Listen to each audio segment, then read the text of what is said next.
Reels ஆச்சின்னு சொன்னா மட்டும் உங்களுக்கு கோவம் வருதுல்ல. ஆனா அதே ரீல்ஸ்னால தான் நேத்து டாக்டர்ஸும் நர்சஸும் வந்து ப்ரொடெஸ்ட் பண்ணியிருக்காங்க.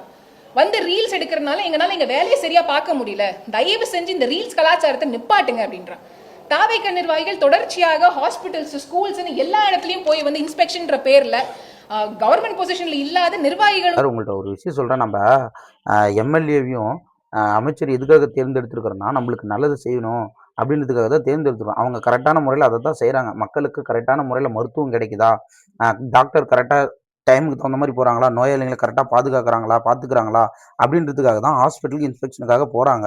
அதேமாரி பள்ளிக்கூடத்துக்கு எதுக்கு போகிறாங்கன்னா, பிள்ளைங்களுக்கு முறையான தரமான முறையில் கல்வி கிடைக்குதா, பள்ளிக்கூடத்தோட அமைப்பெல்லாம் எப்படி இருக்குது, ஒழுங்காக இருக்கா, பள்ளிக்கூடத்தில் ஏதாவது டேமேஜ் இருக்கா இல்லைன்னு பார்க்கறதுக்காக தான் அங்கேயும் போகிறாங்க, இன்ஸ்பெக்ஷனுக்காக போகிறாங்க. அங்கே போய் அவங்க ஒன்றும் இருக்கிறது இல்லை.